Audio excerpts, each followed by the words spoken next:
Hello and most welcome to 1692 of the Heidegger series. Try to make sure that I am visible here. And I will take another review of Wittgenstein's struggle with psychological concepts.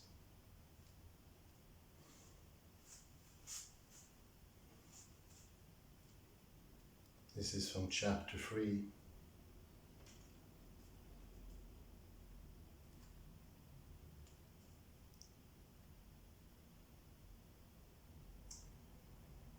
Wittgenstein's struggle for, this I'll read on page 25.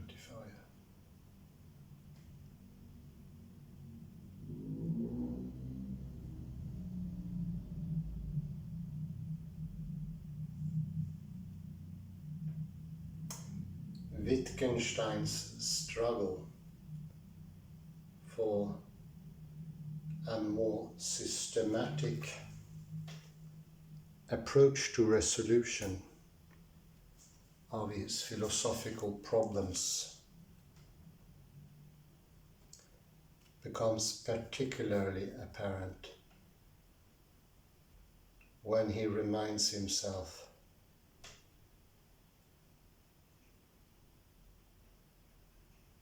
but this is still not quite the right way of tackling this problem of a distinction between states of consciousness and dispositions.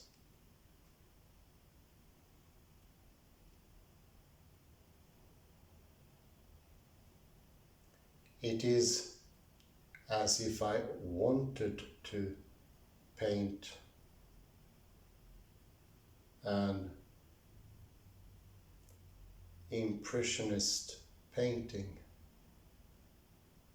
but was still too partial towards the old way of painting, and so in spite of all my efforts was still painting what one does not see.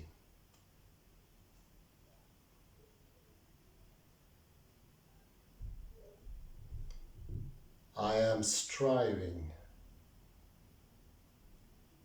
for instance, for far more than I need to or ought to go into details.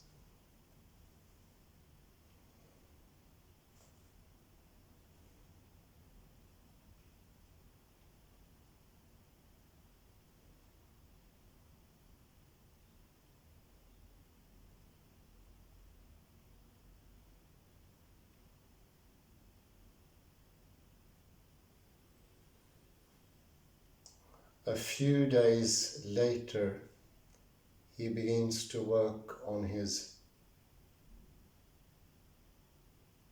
plan for a treatment of psychological concepts, a veritable classification of and distinction between various types of sense impression and in representations.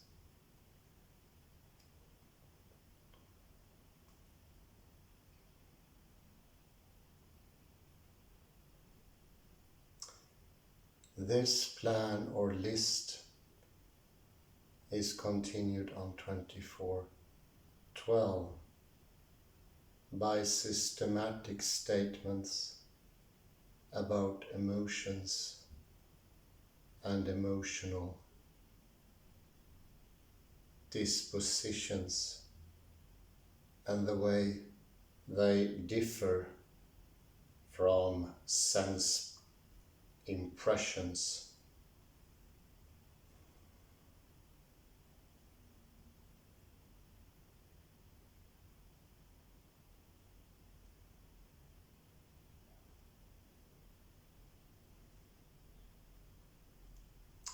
And here he comes into the important distinction between psychological phenomena and psychological concepts.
And that will constitute a genealogical tree of psychological phenomena or concepts.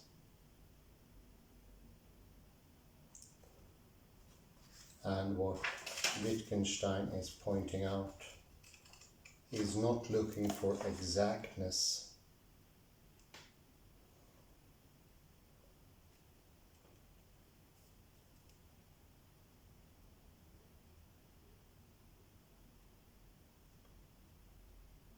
but an overview or a perspicuous way of looking at things.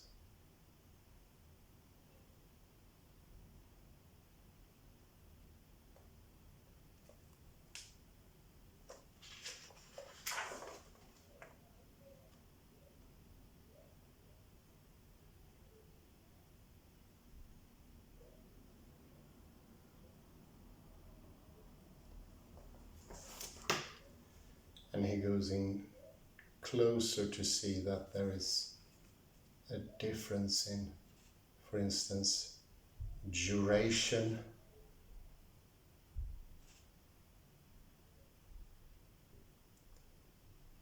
whether something can be perceived in some way to be external to what is happening,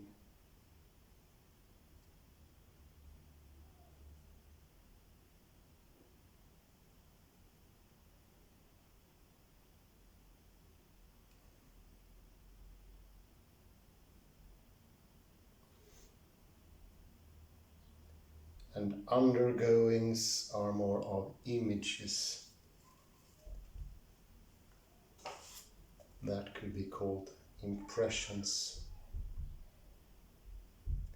Thinking could be one thing that is close or related to conviction, belief, certainty, doubt.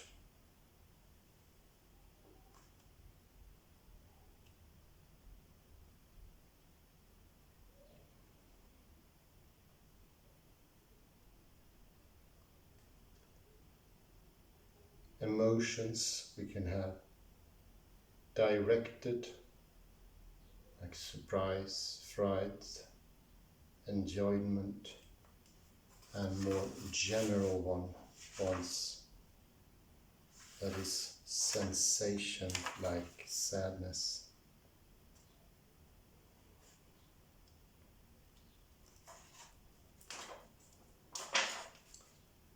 Thinking, I think is the most interesting here. that, so to speak, there are different types of thinking.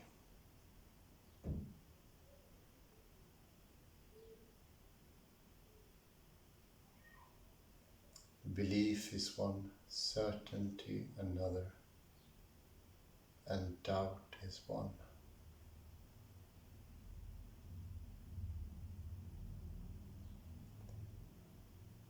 That way of seeing it, I would say, is very effective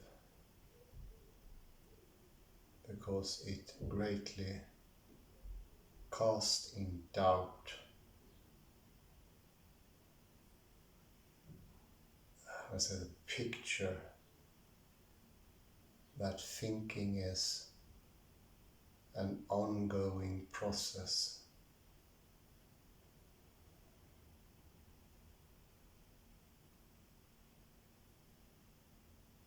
It never stops, and it's like a mill that produces the flower of thought.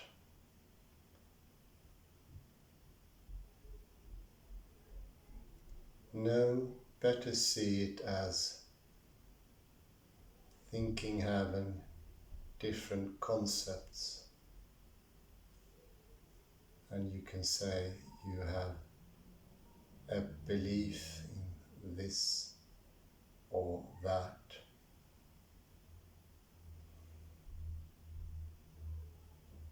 So it can be convenient both for you and in connection with others. Functional, working. And here I touch on the difficult subject to introduce of practicality, usefulness.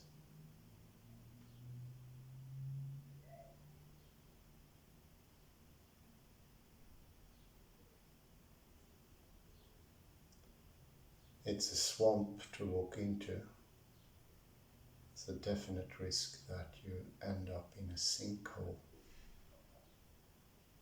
But I was thinking of presenting it like this.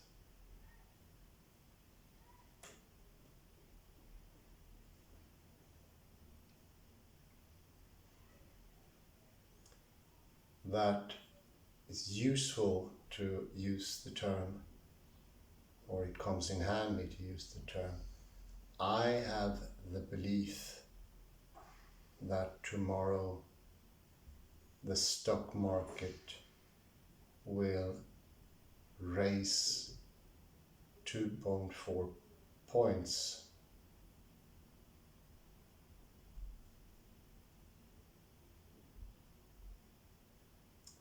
That is useful.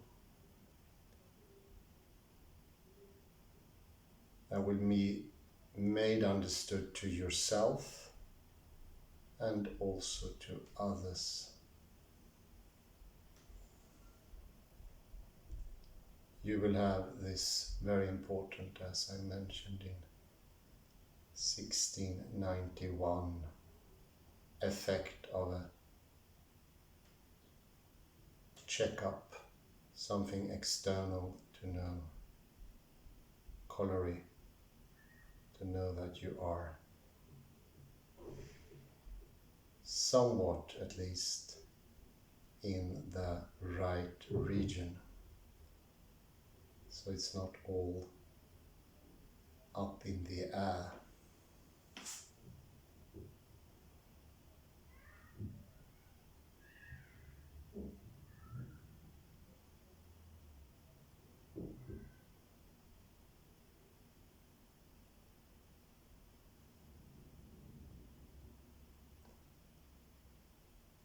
The corollary will not work with a captive picture of an ongoing process, a sort of a machinery. It lacks the depicting power and complexities of an impressionist painting. It, in reality, only dulls understanding.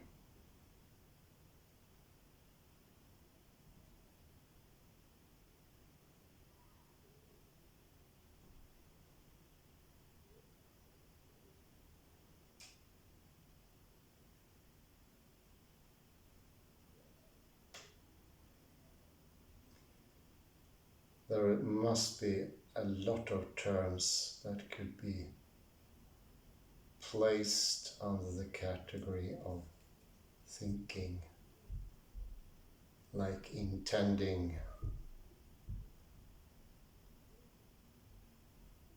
I intend to do so forth and that, or I've decided to do this, or decided to go to the countryside over the weekend.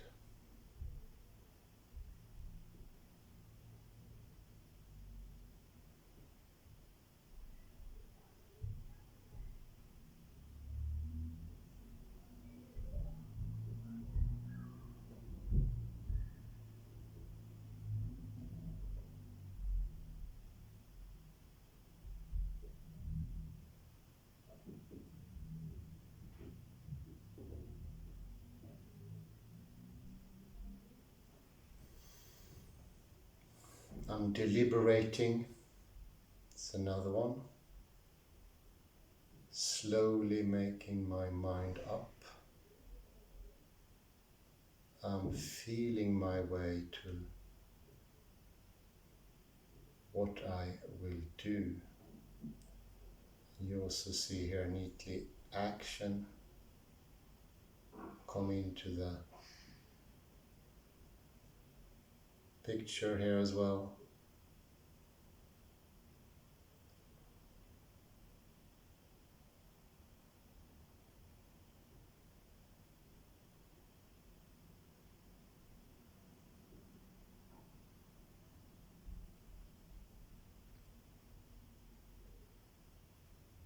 The action aspect is also very important in some cases. The action shows that thinking can be so many different aspects.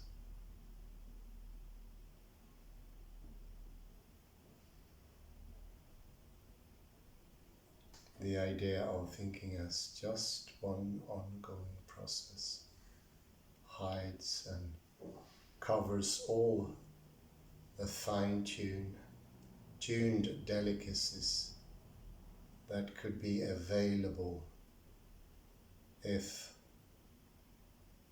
we sort of looked into the captive picture and start seeing the concepts or the phenomena. The concepts and the phenomena are important. They take actually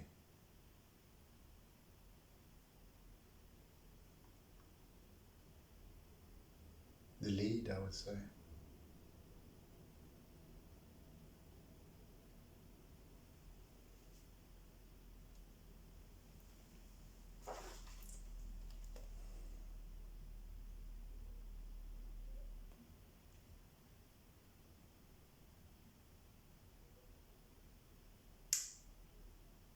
The subclass of experiences, like impressions, perceptions, experience, is also very interesting. Wittgenstein calls those undergoings, and they differ from emotions, that they don't color our thoughts.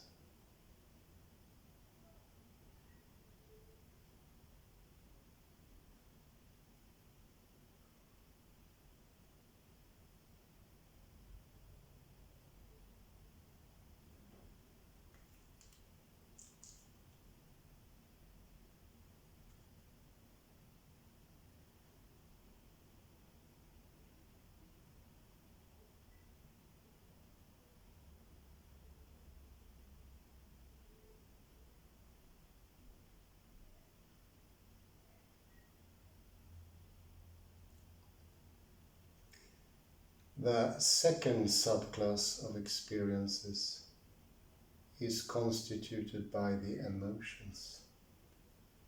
They have the characteristics of duration and a typical mimetic expression. And unlike impressions, they lack a place and they involve characteristic undergoings and thoughts.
So you see that experiences could be undergoings like impressions and perceptions. They are not wholly different from emotions and thinking. There is a family resemblance.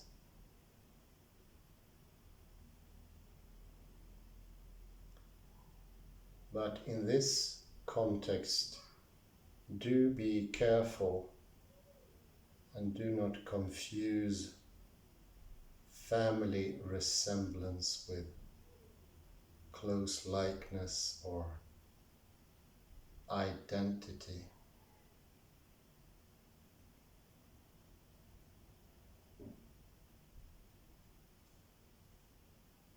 That would most definitely lead you into the wrong path altogether.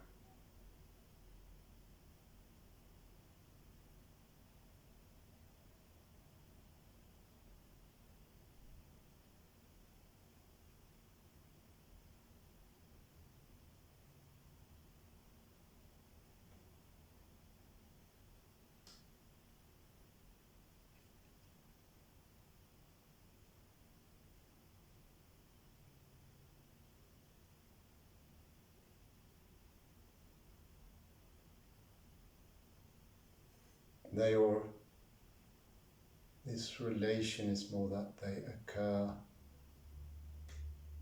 close to each other, like siblings and nephews, and think also of brothers-in-laws, how it stretches all the way. So that is the two outer regions are not sharing anything of DNA or anything like that.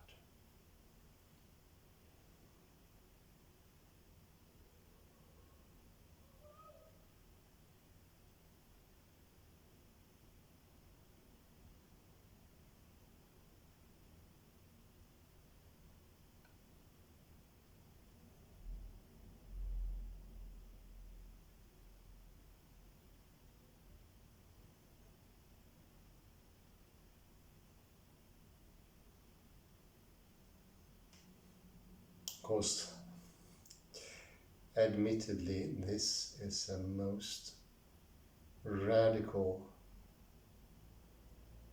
different way of looking at these matters.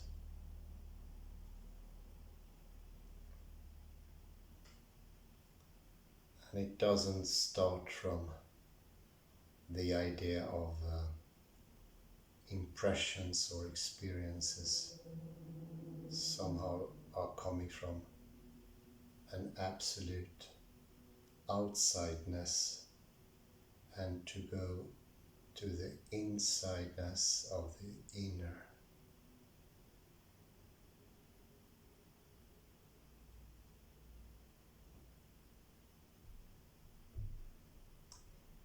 Now the workings of these different concepts are altogether quite dissimilar.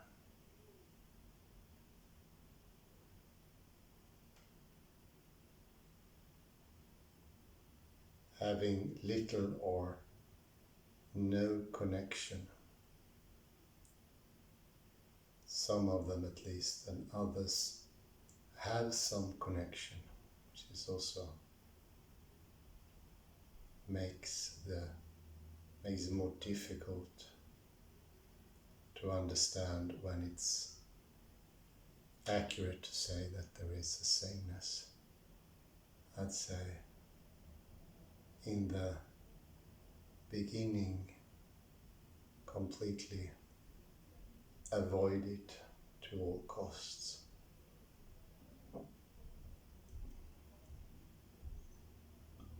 Identity is one more of those words that too easily covers everything of fine details in the Impressionist painting.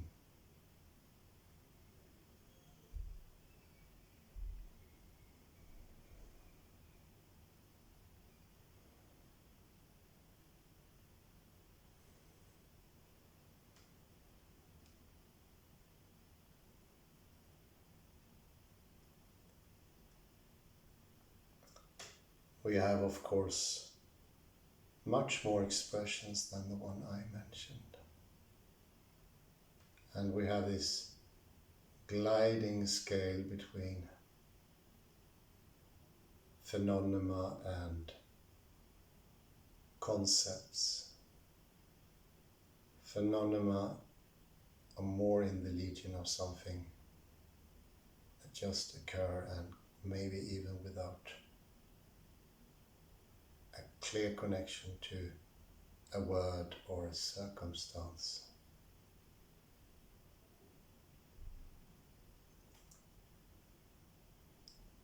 But concept is a word that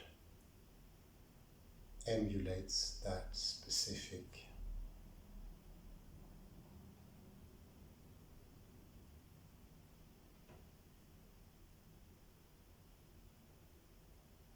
in a very direct way.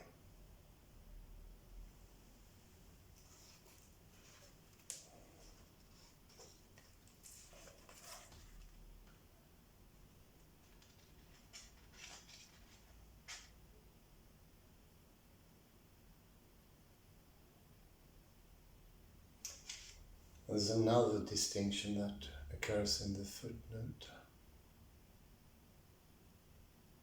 which I think is particularly interesting. It's Vorstellung and Erfahrung.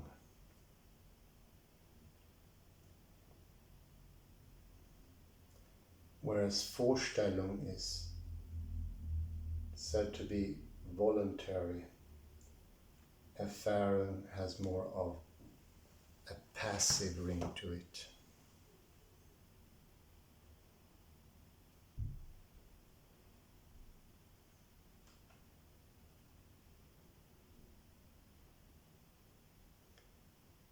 There are some words in between there, but this also shows that as a well-established simplification of real that is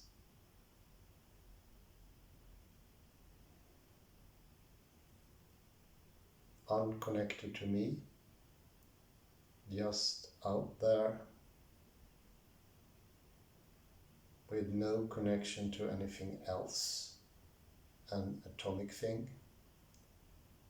And then, on the other hand, we have the purely subjective, that would be Vorstellung.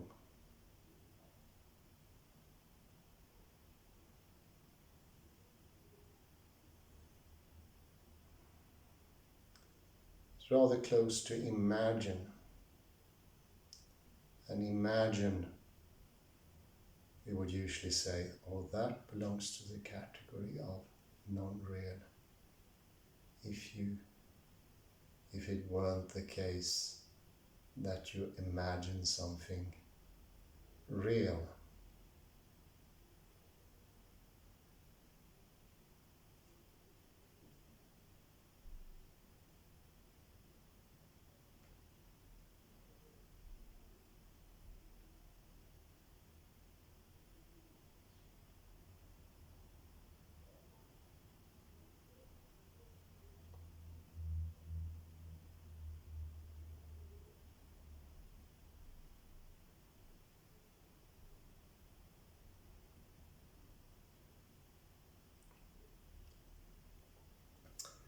And when I looked into this, I began to see that I've been under the umbrella of confusion and illusion.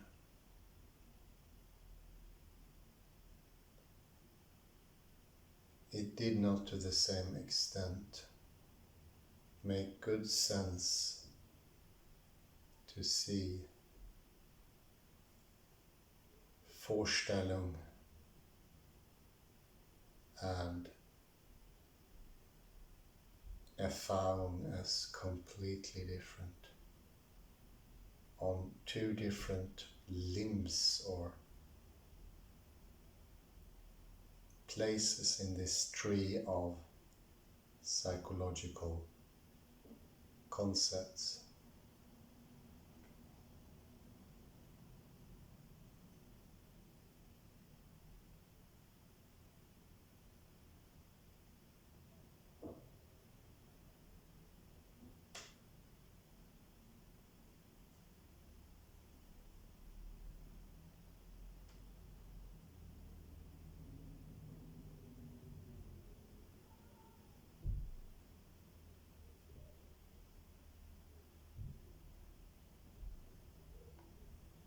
So there's two aspects there. First, I assumed, because of the picture that captivated me, that there is a clear difference between this Vorstellung, more subjective, less real, even of a lesser quality somehow, and the stronger Erfahrung,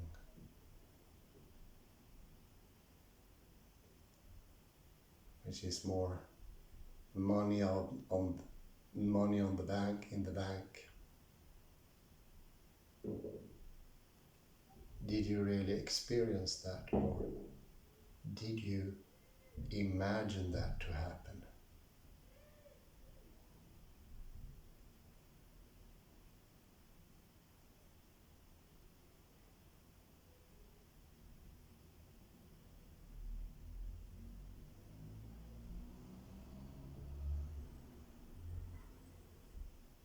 But once you get into it, you start realizing that more and more that is absolutely a mistaken understanding of how things work in the language game.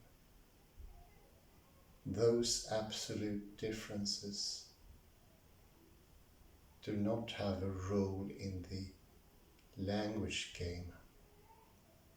And it's quite correct to place both under the rubric of undergoings.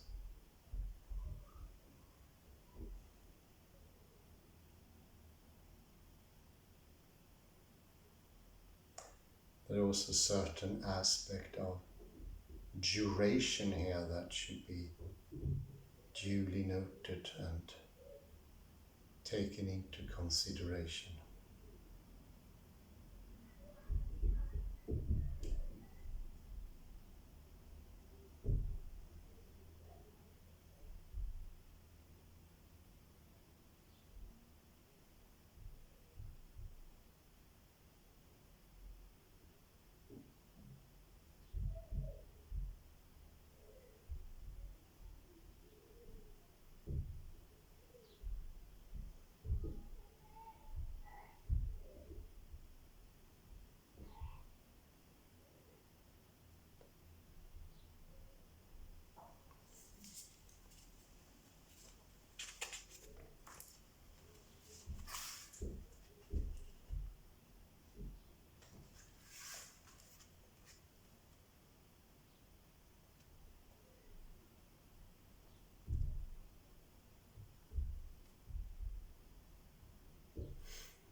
I should read this footnote, it's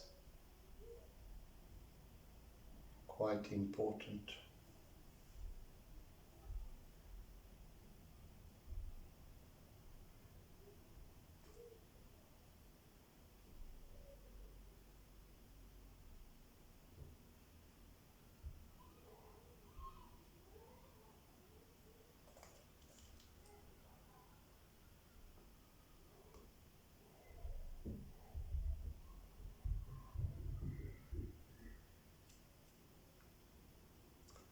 And it's an example here, and I think this is my, at least, former view. We speak of presentation, Vorstellung, whenever something appears to us, when we see something, a color is presented, when we hear something, a sound, when we imagine something, a fantasy image.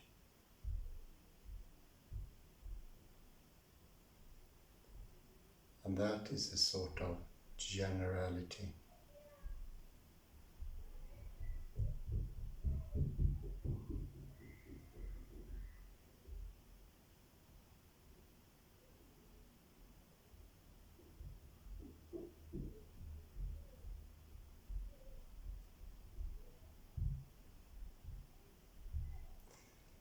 And even further from Wittgenstein is Wundt. What we mean by Vorstellung is, according to common usage,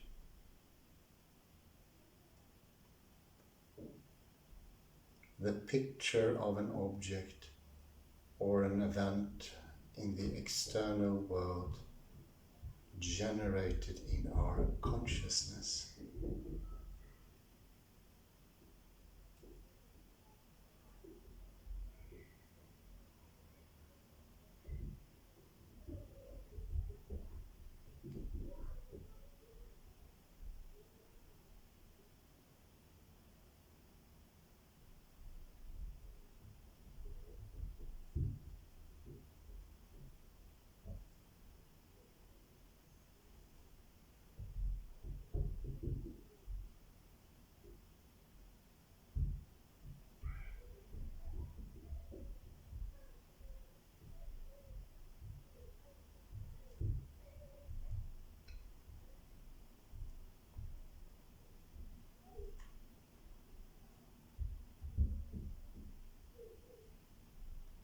To the extent we know the world it it only consists of our representations. So it's different in every aspect from Wundt, the Wittgensteinian take.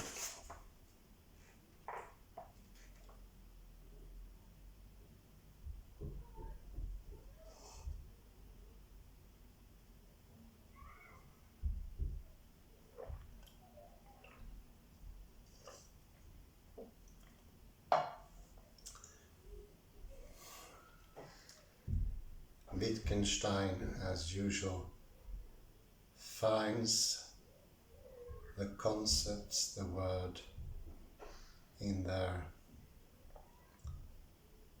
natural habitat, where they are born, where they have their place, and also this is where they develop from.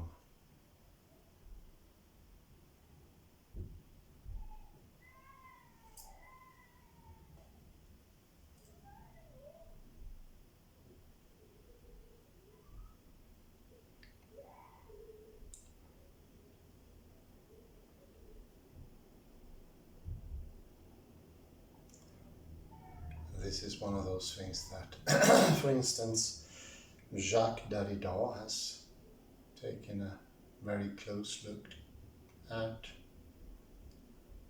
often referred to him as logocentrism, and can be, in this context, compared to making too much of inside-outside generalization,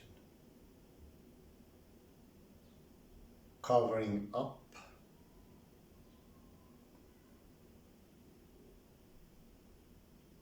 not seeing the terms where they are used, the natural habitat, and to explain a bit more, the imaginative part is usually the lesser part.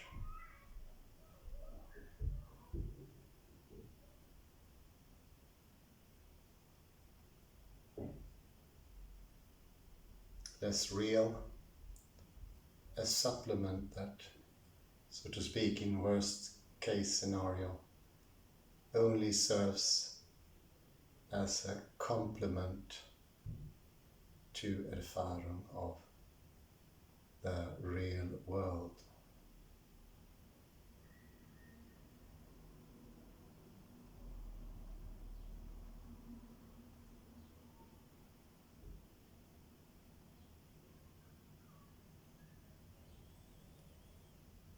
And most definitely in whatever aspect it's not of the same substance as the other.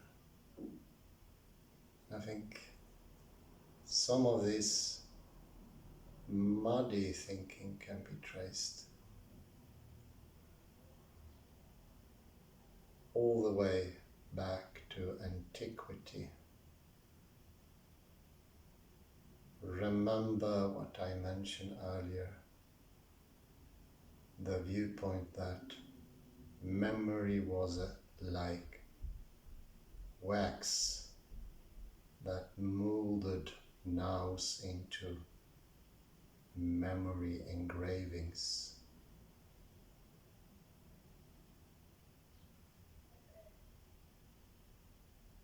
These memory engravings could later be read off, and the memories mostly can only be erfahrung. The true reality, not the hazy and mistaken.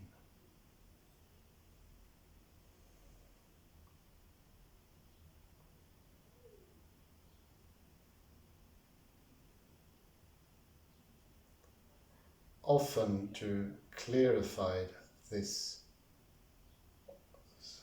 very important point for the philosophers of antiquity was to take cases where it was suggested Erfahrung no longer is trustworthy. It's when you are drunk, sick, or unconscious. And I think those examples clearly shows that here already it's a binary opposition sort of established as Derrida would have it.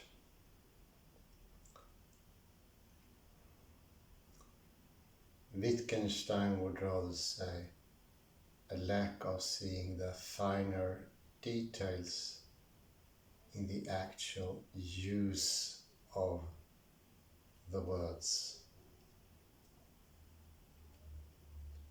Absolutely important for the understanding or deepening of the understanding is to try and fathom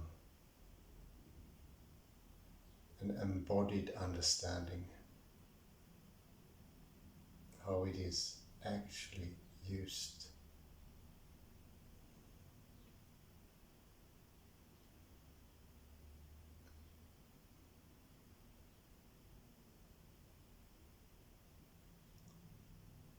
And that will also question this absolute discrepancy between Vorstellung, imagining, and Erfahrung.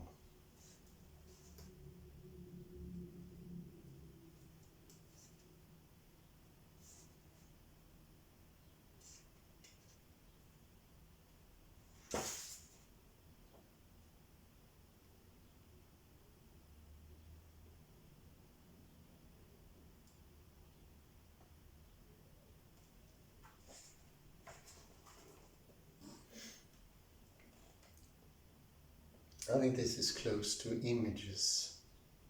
They are somehow connected. And Wittgenstein, unlike Hume, would not say that it is vivacity that distinguishes imagination from sensation.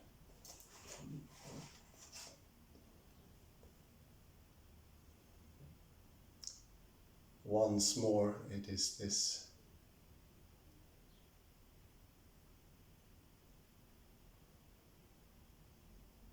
idea of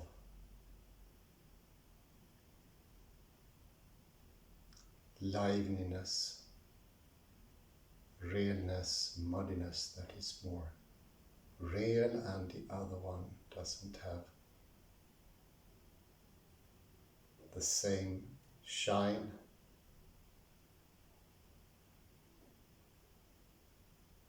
The same stamina, nor the same weight.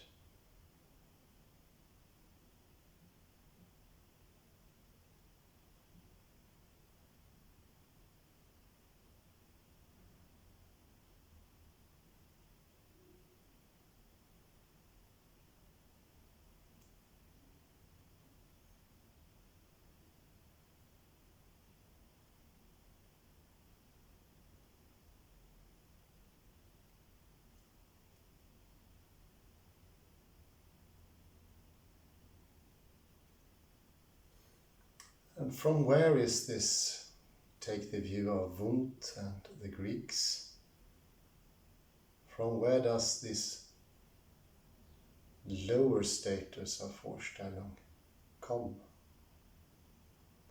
And some questions I've been pondering this very afternoon. Do not, if the accused would be j'accuse, would be the subjective tendency, does not the subject stem from the same world somehow?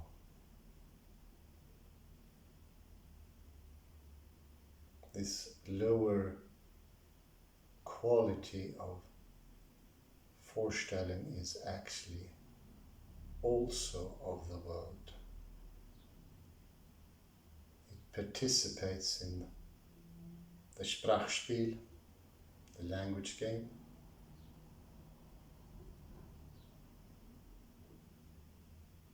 There you find its proper place. It cannot be made more real. The only completely negative, unreal, lesser thing is that it is not even in the language game. How that would be possible.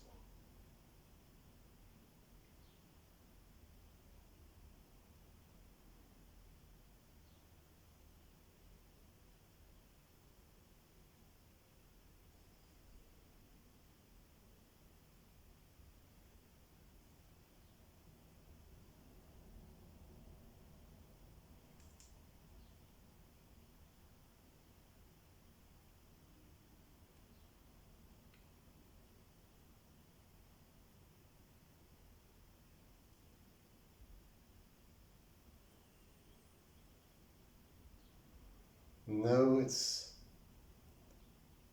in many ways similar problems that Derrida deconstructed or took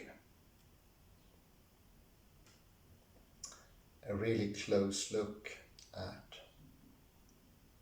We're using Vorstellung, imagination, to prove that Erfahrung is better. And many similar examples that we took a look at in Life, Death by Jacques Derrida in the Zoom episodes.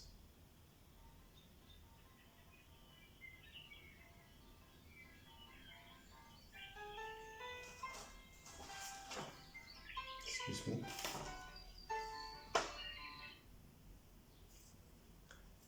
And we see once more, as in a way I always thought that was an important development in the Greek thought, to closely establish what is real and what is unreal. Unlawful uses of the word real and unreal Wittgenstein might have said.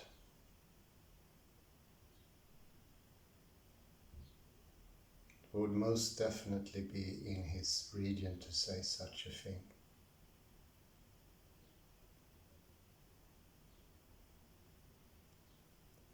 And I now see it not as a development, or at least not only, not a causal chain, but rather that the captivity of a picture is already quite present in Greek time.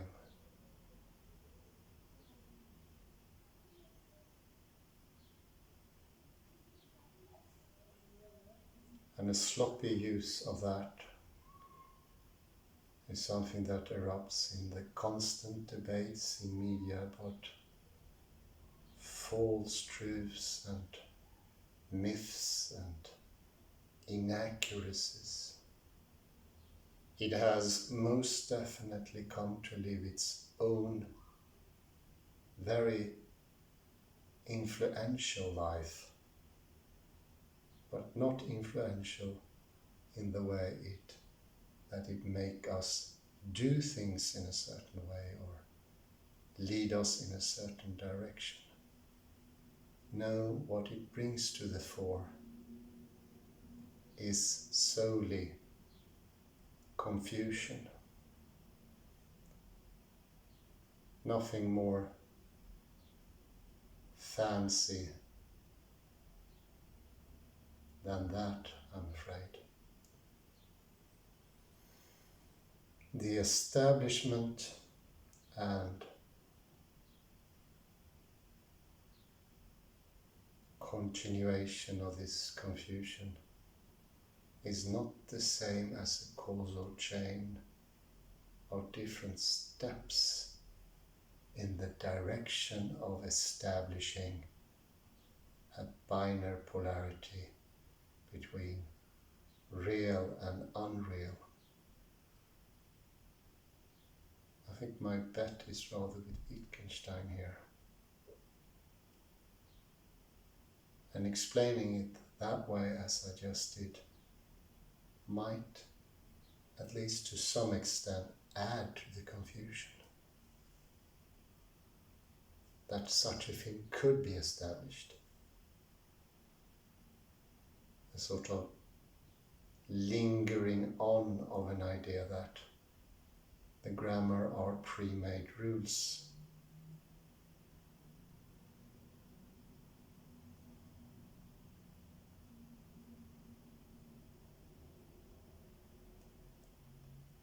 I'd say that is not the case.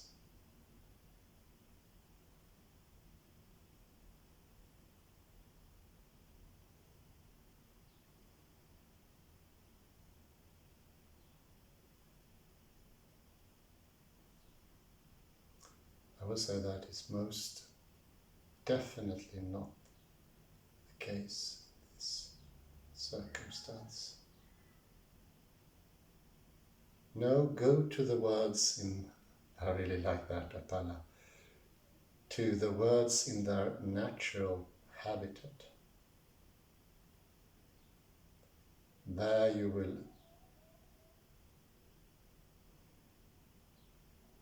understand more.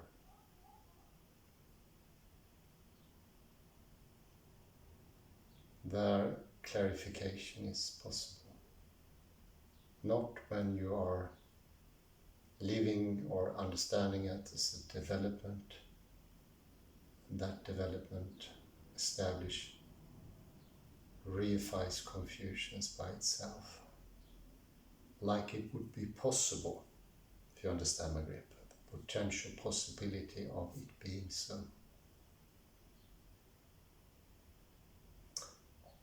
No, the mistaken belief is in itself a mistake, not something that has a use in the language game. It is rather a misuse.